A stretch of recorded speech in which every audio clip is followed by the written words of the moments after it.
गोपिका जीवनस्मरणं गोविन्द गोविन्द। सद्गुरु विठ्ठल दास महाराज की जय।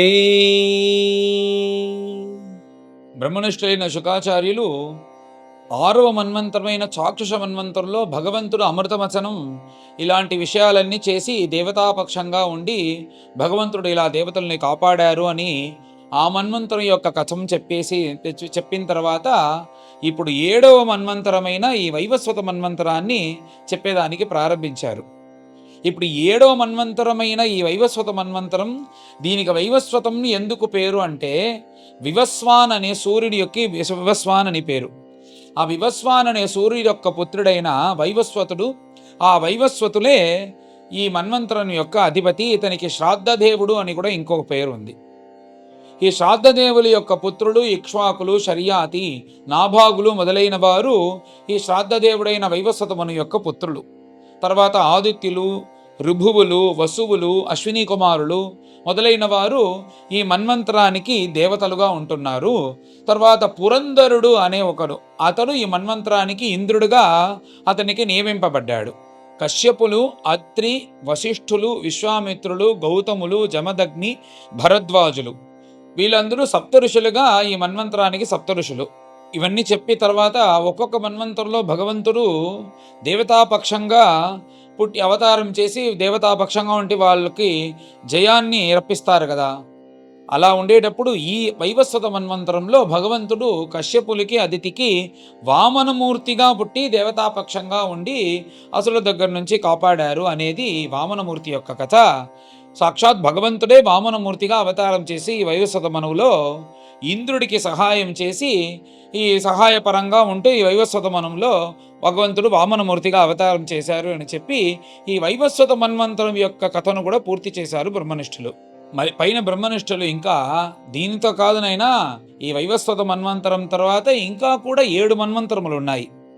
ఆ 7 మన్వంతరం కూడా నీకు చెప్తాను అంటూ ఆ కథను ప్రారంభించేటప్పుడు ఇక్కడ సూర్య భగవంతుని నుంచి మళ్ళీ ప్రారంభిస్తున్నారు. ఆ సూర్య భగవంతునికి 2 భార్యలు, సంజ్ఞా, ఛాయ అని 2. ఆ సంజ్ఞాకి శ్రాద్ధదేవులు, తర్వాత యమహ, యమి అని యముడు, యమి అనే ఒక కూతురు. ఈ సంజ్ఞాదేవికి యముడు, శ్రాద్ధదేవుడు అనే 2 కొడుకులు, యమి అనే ఒక కూతురు. తర్వాత ఛాయాదేవి అనే ఒక భార్య. ఆ ఛాయాదేవికి సావర్ణి, శనేశ్వరుడు, ప్రహతి అంటూ ముగ్గురు 2 కొడుకులు, 1 కూతురు. ఆ సావర్ణి అనే ఒక ఆయన ఉన్నాడు కదా, ఆ సావర్ణినే ఈ 8వ మన్వంతరాధిపతి అని చెప్పి సూర్యకుమారుడైన ఆ సూర్యునికి, ఛాయాదేవికి పుట్టిన ఆ సావర్ణినే ఈ 8వ మన్వంతర యొక్క అధిపతిని బ్రహ్మనిష్ఠులు అన్నారు. నిర్మోహులు, విరచులు మొదలైన వారు వీళ్ళ యొక్క కుమారులు. తర్వాత విరజులు, సుతపస్సులు అని కొందరు, వాళ్ళే దేవతలుగా ఉంటున్నారు ఈ సావర్ణి అనే 8వ మన్వంతరంలో. విరోచుని యొక్క కుమారుడైన మహాబలి ఈ సావర్ణిలో ఇంద్రుడిగా ఉండబోతారంట వచ్చే 8వ మన్వంతరంలో.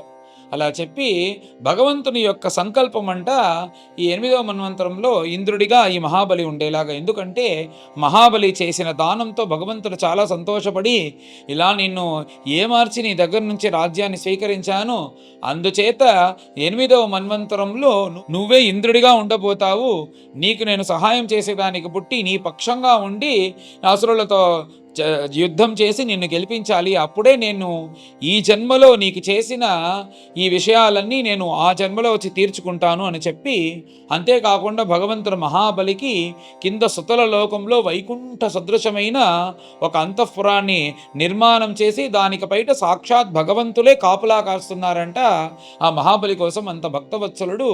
అప్పుడు అలా చెప్పి ఈ సావర్ణి మన్వంతరానికి నువ్వే ఇంద్రుడిగా ఉండాలి, అది నియమనం. ఇలా ఆ సావర్ణి మన్వంతరం అయిన తర్వాత నువ్వు నన్ను వచ్చి చేరుకుంటావు అని మహాబలికి ఒక అనుగ్రహం చేశారు. అందుచేత ఆ మహాబలినే వచ్చే 8వ సావర్ణి మన్వంతరంలో ఇంద్రుడిగా రాబోతారు. కాలవుడు, పరశురాములు, అశ్వత్థామ మొదలైన వారు ఈ సావర్ణి మన్వంతరంలో సప్తఋషులుగా ఉండబోతారు.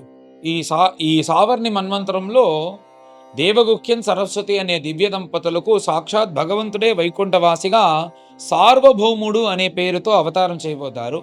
అలా అవతారం చేసి సార్వభౌములుగా ఉండే ఆ భగవంతుడు మహాబలి కడ ఇప్పుడు ఇంద్రుడుగా ఇంద్రపక్షంగా ఉంటూ దేవతాపక్షంగా ఉంటూ పురంధరుడు అనే ఈ వైవస్వతమును యొక్క ఇంద్రుడిగా ఉండే అతని నుంచి ఆ పదవిని తీసి మహాబలికిచ్చి మహాబలితో పాటు ఉంటూ దేవత పక్షంగా ఉంటూ వాళ్ళకి క్షేమాన్ని ఇవ్వబోతారు సావర్ణి మన్వంతరం అని చెప్పి ఆ 8వ మన్వంతరాన్ని పూర్తి చేసి పైన 9వ మన్వంతరం యొక్క కథను ప్రారంభించారు.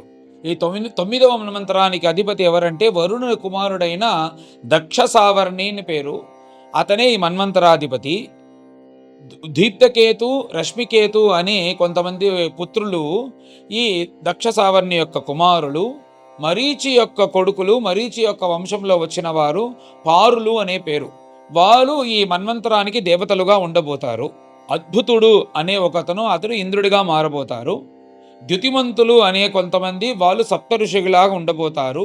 ఆయుష్మాన్ అంబుధార అనే దివ్య దంపతులకి సాక్షాత్ భగవంతుడే రిషభుడు అనే పేరుతో దీంట్లో అవతారం చేసి అద్భుతుడు అనే ఇంద్రుడికి సహాయంగా ఉంటూ దేవతాపక్షంగా ఉంటూ వాళ్ళకి జయాన్ని రప్పించబోతారు అనే ఈ 9వ మన్వంతరం యొక్క కథాన్ని పూర్తి చేశారు బ్రహ్మనిష్ఠులు. తరువాత 10వ మన్వంతరంలో ఉపశ్లోకుడు అనే ఒక ఆయన, ఆ ఉపశ్లోకుడు యొక్క కొడుకైన బ్రహ్మసావర్ణి మన్వంతరాధిపతి. అదే ఆ మన్వంతరానికి పేరు కూడా. భూరిషేనుడు మొదలైన వారు ఈ బ్రహ్మసావర్ణి యొక్క కొడుకులు. హవిష్మాన్ మొదలైన వాళ్ళు సప్త ఋషులుగా రాబోతారు ఈ మన్వంతరంలో. సువాసులు విరుద్ధులు అని కొంతమంది వాళ్ళు దేవతలుగా ఉండబోతారు. శంభుడు అనే ఒక ఆయనే ఈ బ్రహ్మసావర్ణిని చెప్పే 10వ మన్వంతరంలో ఇంద్రుడిగా ఉండబోతారు. విశ్వశ్రుట్ విశూచి అనే దివ్య దంపతులకు భగవాన్ విశ్వక్సేనుడు అనే పేరుతో అవతారం చేసి ఈ మన్వంతరంలో శంభు అనే ఇంద్రుడికి సహాయపడుతూ దేవతాపక్షంగా ఉంటూ వాళ్ళకి జయాన్ని రప్పిస్తారు అని ఈ బ్రహ్మసావర్ణి అనే 10వ మన్వంతరం యొక్క కథను చెప్పి పూర్తి చేశారు. తర్వాత 11వ మన్వంతరమైన ఈ మన్వంతరానికి ధర్మసావర్ణి అని పేరు.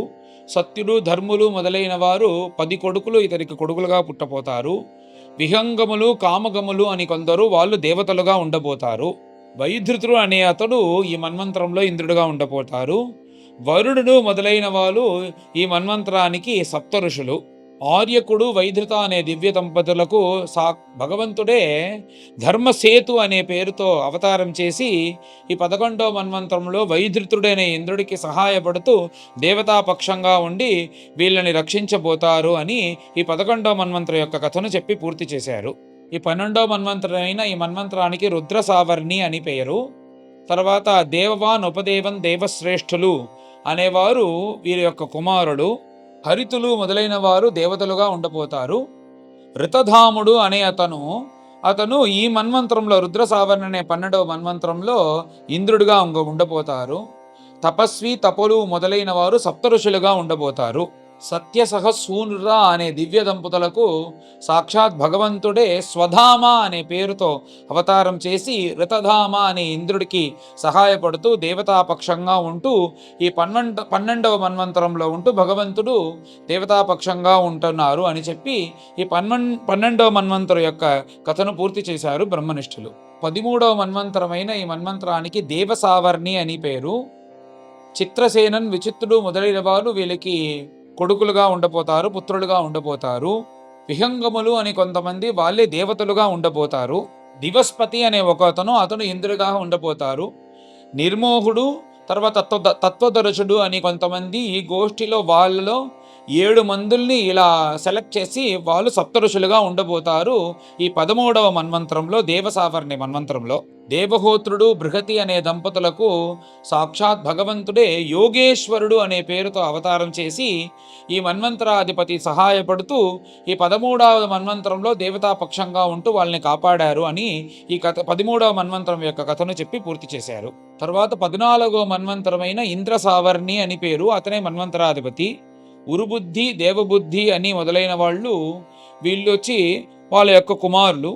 పవిత్రులు చాక్షులు మొదలైన వారు ఈ మన్వంతరంలో దేవతలుగా ఉంటున్నారు. శుచి అనే అతనే ఇంద్రుడిగా ఉండబోతాడు. అగ్ని బాహు మొదలైన వారు సప్తఋషులుగా ఉండబోతారు.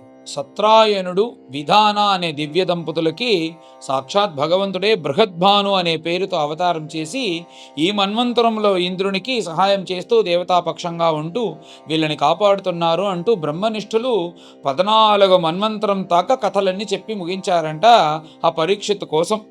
తర్వాత చెప్పిన ఆయన ఈ 14 మన్వంతరమే ఒక కల్పం అని పేరు. బ్రహ్మదేవుని యొక్క ఒక పగలు మనం చూసినామంటే ఒక పగలు 14 మన్వంతరం, ఒక మన్వంతరానికి 71 చతుర్యుగం. అంటే 7 మన్వంతరం 7 మన్వంతరం 14 మన్వంతరం మొత్తం కలిపి 7 మన్వంతరాలకి 71 ఇంటి 7 497 497 497. ఇది అయిన తర్వాత 1000 చతుర్యుగం. ఆ చతుర్యుగం అయితే బ్రహ్మదేవుని యొక్క ఒక పగలు. అంటే మధ్యలో 1000 చతుర్యుగానికి 6 చతుర్యుగములు తక్కువగా ఉంటుంది. ఆ 6 చతుర్యుగం యుగ సంధి అని పెట్టారు. మొత్తం 1000 చతుర్యుగం బ్రహ్మదేవుల యొక్క ఒక పగలు. దానికి శ్వేతవరాహ కల్పంని ఇప్పుడు మనం సంకల్పంలో చెప్తున్నాము. ఇది బ్రహ్మదేవుని యొక్క ఒక్క పగలు. ఆ ఒక్క పగల్లో భగవంతుని ఇన్ని అవతారములు చేశారు అని బ్రహ్మనిష్ఠులు వర్ణించారు. ఇలాగనే ఒక రాత్రి బ్రహ్మదేవులు నిద్రపోతారు అనేది. ఇలాగా బ్రహ్మదేవుని యొక్క ఒక్క రోజు ఒక కల్పం. అంటే ఇప్పుడు మనం సంకల్పంలో చెప్పేటప్పుడు పరార్ధద్వయం అని చెప్తాం. అదేమిటంటే బ్రహ్మదేవుని యొక్క వాయుస్సు పరార్ధద్వయ జీవి అంటే 50-100 సంవత్సరాలు బ్రహ్మదేవులు కూడా జీవిస్తారంట. ఇలాగ ఒక్కరోజు కదా 1000 చతుర్యుగం ఒక్కరోజు, ఇలాగా 365 రోజులు, తర్వాత ఈ 100 సంవత్సరాలు ఇలా బ్రహ్మదేవులు కూడా జీవిస్తారంట. అలాగ బ్రహ్మదేవుల యొక్క ఆయుస్సు చెప్పేటప్పుడు మనం ద్వితీయ పరార్ధే అంటాం కదా. బ్రహ్మదేవులకు కూడా 50 సంవత్సరాలు అయిపోయిందంట. ఈ 50 సంవత్సరాలు అయిన తర్వాత మిగతా ఉండే 50 సంవత్సరంలో మొదటి రోజుల్లో మనం ఇప్పుడు ఉంటున్నాము. ఇది శ్వేతవరాహ కల్పం. ఈ ఒక్క రోజుకి అని పేరును బ్రహ్మనిష్ఠులు దీన్ని వర్ణించి 14 మన్వంతరం అని. వచ్చే మన్వంతరాలు కథలన్నీ ఎవరు చెప్పగలరు? బ్రహ్మనిష్ఠులు కదే చెప్తారు. అందుచేత ఇది ఆశ్చర్యం ఏమిటంటే 25 సంవత్సరాలుగా నేను భాగవతం చదువుకుంటూ వస్తున్నాను. ఇలాంటి విషయం ఈరోజే కొత్తగా నేర్చుకున్నాను. అది చాలా సంతోషకరమైనది. ఇది ఎవరైనా మీకు తెలిసి తెలియలేదంటే మీరు కమెంట్లో కూడా చెప్పచ్చు. మీకు తెలుసు అంటే తెలియలేదని చెప్పచ్చు. ఎందుకంటే అంత గొప్ప విషయములు భాగవతంలో ఉంది. అది మనం ఇలా చూసేటప్పుడే మనకు తెలుసుకునే భాగ్యం. అందుచేత ఈ అధ్యాయాన్ని అన్ని మన్వంతరము గురించి చెప్పిన అధ్యాయాన్ని పైన అందరం కలిసి పారాయణం చేసి భగవంతునికి సమర్పణం చేస్తాం. అథ త్రయోదశోऽధ్యాయః. శ్రీశుక ఉవాచ. మనుర్వివస్వతః పుత్రః శ్రాద్ధదేవ ఇతి శ్రుతః. సప్తమో వర్తమానో యః తదపత్యాని మే శృణు. ఇక్ష్వాకుః నభగశ్చైవ ధృష్టః శర్యాతిరేవ చ.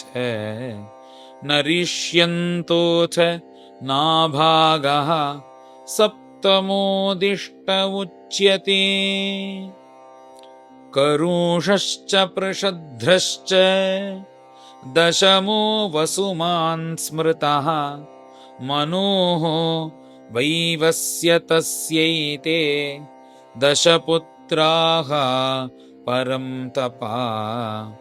ఆదిత్యావసవో రుద్రాః విశ్వే దేవా మరుద్గణాః. అశ్వినౌ ఋభవో రాజన్ ఇంద్రస్తేషాం పురందరః. కశ్యపః అత్రిః వసిష్ఠశ్చ విశ్వామిత్రోऽథ గౌతమః. జమదగ్నిః భరద్వాజః ఇతి సప్తర్షయః స్మృతాః. అత్రాపి భగవజ్జన్మ కశ్యపాత్ అదితేరభూత్. ఆదిత్యానామవరజః విష్ణుః వామనరూపధృక్. సంక్షేపతో మయోక్తాని సప్తమన్వంతరాణి తే. భవిష్యాన్యథ వక్ష్యామి విష్ణోః శక్త్యాన్వితాని చ. వివస్వతశ్చ ద్వే జాయే विश्वकर्मसुते उभे संज्ञा छाया च राजेन्द्र ये प्राक् अभिहिते तव तृतीयां बडवामेके तासां संज्ञा सुतास्त्रयः यमो यमी श्राद्धदेवः छायायाश्च सुतान् शृणु सावर्णिः तपति कन्या भार्या संवरणस्य या शनैश्चरः तृतीयो भूत् अश्विनौ वडवात्मजो अष्टमे अन्तरे आयाते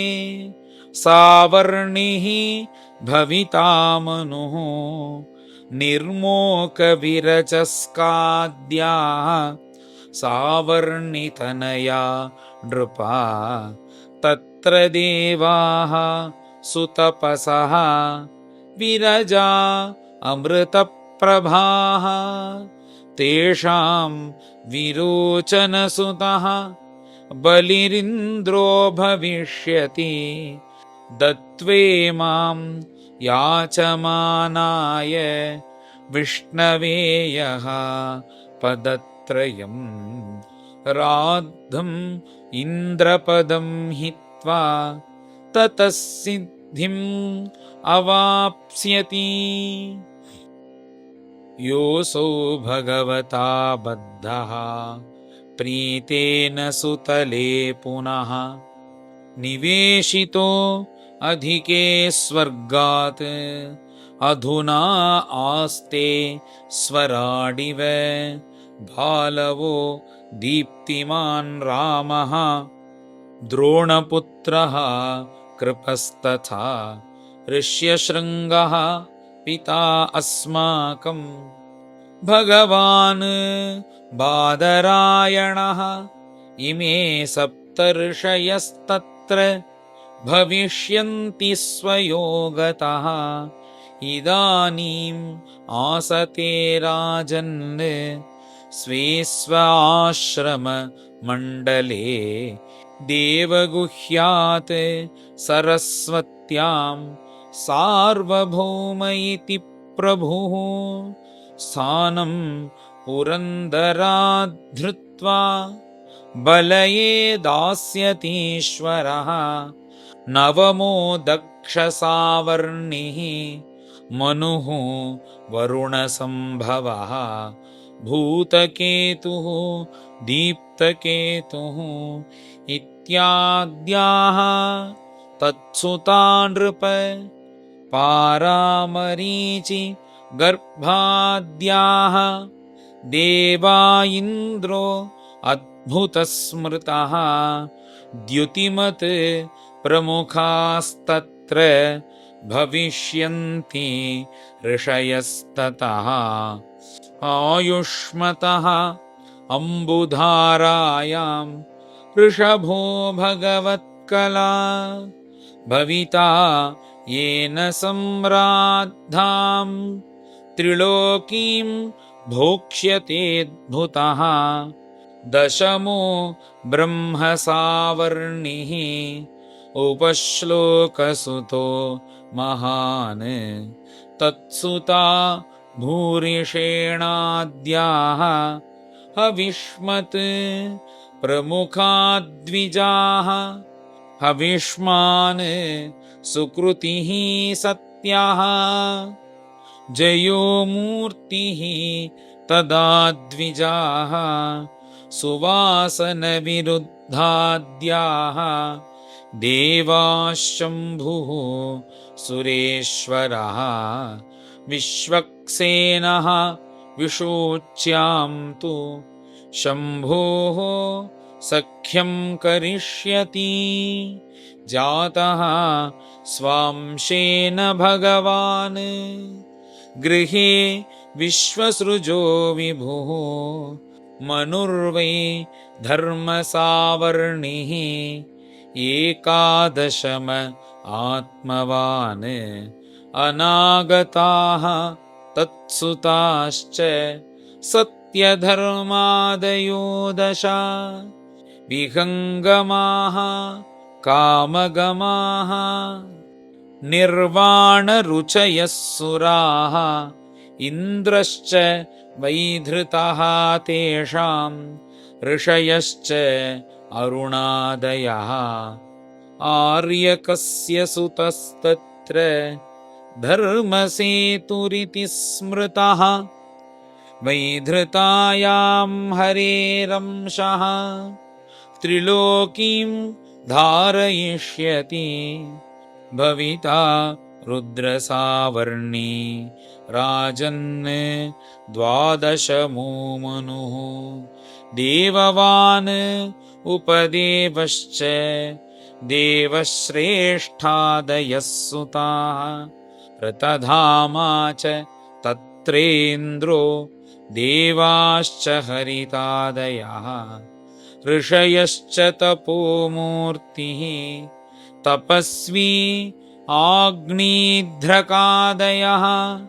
स्वधामाख्यो हरेरंशः साधयिष्यति तन्मनोः अन्तरं सत्यसहसः सूनृतायाः सुतो भुवि मनुः त्रयोदशो भाव्यः देवसावर्णिः आत्मवान् चित्रसेन विचित्राद्याः देवसावर्णिदेहजाः